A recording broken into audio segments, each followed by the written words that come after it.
Muito bem, voltamos aqui com o nosso programa TV Atalaia Entrevista desta segunda-feira, uma entrevista diferente. Eu gosto sempre, já entrevistamos aqui Fábio Henrique, que é colega nosso, já entrevistamos Gilmar Carvalho, Gilvan Fontes, vamos convidar outros aqui para a gente conversar, viu Flávio? Fabiano, Thaís, Sacuntala, Tamires, Jaqueline, Tiago, Bareta. Aliás, Bareta já entrevistamos também, porque é sempre bom o telespectador olhar o outro lado, né André? Com Não certeza. só o apresentador, olhar o outro lado. E saber como é que as coisas funcionam, né? É verdade. Porque nem tudo são flores, existem os percalços do caminho. Sem dúvida. Por exemplo, qual foi o seu momento de maior frustração ou decepção na imprensa? Veja bem, na imprensa eu tive alguns momentos, como todos nós na vida temos, né? Momentos de decepção com alguns colegas, algumas figuras que realmente entraram no caminho para tentar atrapalhar, até por inveja, às vezes por falta de competência para fazer determinados projetos acontecerem. E eu sempre fui ousado, né? Mas eu quero saber, você trabalhando, não de bastidores. Certo. Trabalhando. Nunca tive nada assim que me frustrasse. Você quis entrevistar alguém e não conseguiu? Não. Eu, graças a Deus, minha carreira, graças a Deus, tive assim uma carreira muito pródiga, né? Eu sempre dei muita sorte, E sorte já diz, né? Que é você se preparar e estar no lugar certo na hora certa. Certa. E o seu momento máximo ou os momentos maiores que você teve? São vários, amigo Batalha. Agora, o momento que marcou profundamente foi em Brasília, obviamente, onde minha carreira ela andou bastante, muitos anos em Brasília trabalhando, primeiro na Globo, depois Manchete, enfim.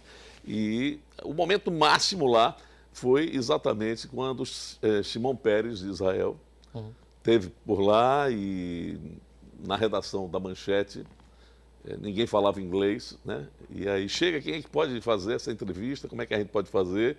E Alexandre Garcia, que era meu diretor na época, ele era da Manchete, queria fazer uma entrevista exclusiva e aquela confusão na redação. Alexandre Garcia não fala inglês? Naquele momento, ele entendia razoavelmente bem, mas tinha dificuldades para falar, porque o inglês tem dessas coisas, né? Às vezes você acha que entende... Tem gente que entende e não fala. E naquele momento, quer dizer, eu estava em Brasília já há alguns anos, né? E sempre gostei de idiomas, né? Sempre gostei, e me levou a tiracolo e a gente foi fazer uma entrevista especial, exclusiva, com o Shimon Peres, que era o cara na época, né? Ele chegou no Brasil, você tem uma ideia, o Hotel Nacional em Brasília totalmente fechado, né? O Mossad, que é os agentes secretos do Mossad lá, tomando conta de todas as áreas, enfim. E nós fizemos uma grande entrevista, óbvio que naquele momento ele era a estrela, como continua sendo uma grande estrela do jornalismo, né? É meu amigo pessoal, e naquele momento a gente estava começando uma amizade e fizemos as perguntas, acompanhamos, eu dei todo o acompanhamento e a entrevista foi para o ar logo 2 horas depois e foi o ápice, até para ele mesmo, como na profissão, uma entrevista exclusiva. Na sequência, acabou sobrando para mim no dia seguinte o acompanhamento de Shimon Peres com outras entrevistas também e acabaram sendo exclusivas porque a gente deu uma assistência especial. Né? Essa nossa profissão é algo emocionante. Agora você falou um fato aí de questão de segurança e tal. Nós estamos aí próximo a uma Copa do Mundo. Ontem eu soube de um fato, que é a Copa do Mundo da Rússia.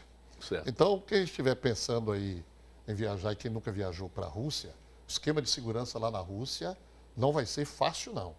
Aí tem gente... Você quer ver uma coisa que me deixa chateado? Quando o cara diz assim, isso acontece no Brasil. O cara, às vezes, não ultrapassou a ponte ali do Foz do Iguaçu, não conhece o Paraguai, mas isso acontece no Brasil. Esse aqui é com todas as deficiências, com todos os problemas, esse aqui é o país verde e amarelo, onde nós temos democracia, de expressão e de tudo. Você conhece... Muita liberdade. Muita liberdade. Você conhece o Jorge Henrique, o nosso Jorginho, fotógrafo. Sim, conheço demais. Do Jornal da Cidade. Jornalista. Ele e o Kleber, o jornalista... Foram para a Copa, né? Não, vão fazer agora a 4ª Copa. Mas ontem eu fui na federação e ele veio me abraçar, tal, vibrando e tal. Aí, Batalha, quase que eu não vou para a Copa, mas consegui Miltinho, através da CBF, consegui o meu credenciamento. Eu disse, por quê? Eles, na Copa do Brasil, foram credenciados, só do Brasil, 125 repórteres fotográficos. Na Rússia, sabe quantos? Eu digo, não, 20. 20 de restrição e esquema de segurança. Eu consegui ser cadastrado pela CBF. Você viu que é... Não, segurança, e nessa época, você imagine quantas pessoas não queriam matar Shimon Peres, né, naquela época, Ave né? Maria. Era uma loucura. E o serviço secreto é considerado o melhor serviço secreto do mundo, né? É o Mossad israelense, porque Israel é competente nessa área de segurança. Aliás, exporta, né? Você vê que todas as empresas de segurança no Brasil normalmente fazem especializações onde? Em Israel, pela capacidade de trabalho. Enfim, mas no jornalismo, teve Eduardo Shevardnadze, que foi também uma belíssima entrevista, uma grande matéria que a gente fez, e outras coisas que aconteceram. Um momento marcante, já que você perguntou, em 87 eu estava na Globo, em Brasília, e uma greve de bancários, que hoje em dia a quantidade de bancários no país é mínima, é ínfima, mas naquela época não existia tecnologia como existe hoje, então era o ser humano que fazia, né, as agências de banco acontecer.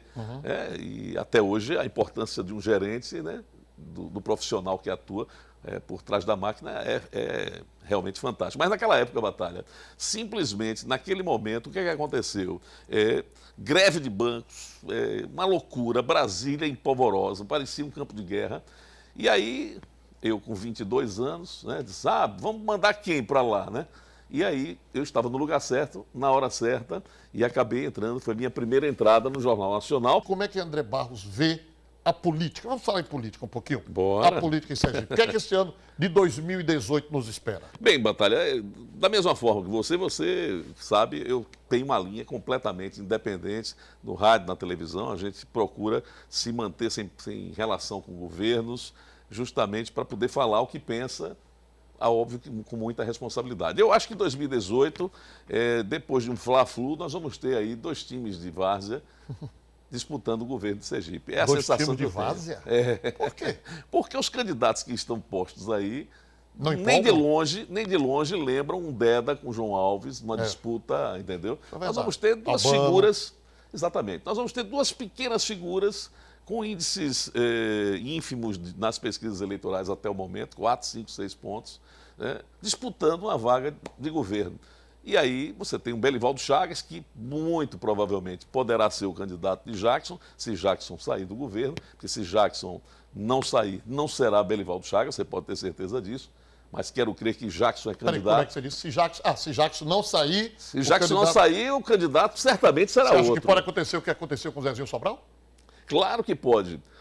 Uma semana antes, 10 dias antes, hoje Zezinho Sobral é meu inimigo, porque 10 dias antes eu disse no rádio, na antiga Rádio Liberdade, anote aí, segunda-feira, dia tal, assim, tal hora, Jackson vai dizer que Edivaldo Nogueira é o candidato. Aquilo me gerou um problema, a ponto dele subir e pedir minha cabeça ao dono da emissora, e a gente acabou perdendo mesmo, né, o espaço no rádio. Eu passei 6 meses fora do rádio por causa dessas coisinhas. Né? Se ele ouvir a entrevista, ele pode até querer negar, mas, poxa, a gente sabe das coisas. E hoje nós não temos um bom relacionamento por conta disso. Né? A democracia exercida naquele momento, tira esse cara do rádio, esse cara, tá, enfim. Aquelas raivinhas, né? Ao invés de ficar com raiva de Jackson, que estava tirando ele da condição de candidato, ele preferiu ficar com raiva de André Barros, que deu a informação um pouco antes, né? Uma semana antes. Mas vamos lá, isso são outros 500, né? Não tenho nada contra as Zezinho Você falou Sobral. uma coisa certa, depois de 40 anos, ou mais de 40 anos, vai ser a primeira eleição para o governo do Estado, sem a participação direta ou indireta de nomes como João Alves, como Albano Franco, não é verdade? Jackson Barreto mesmo, Jackson Barreto, que se for é candidato ao Senado. O Marcelo Deda, que já morreu. Marcelo Enfim, Deda, que já gente, na verdade, a gente vai sair de grandes disputas, né?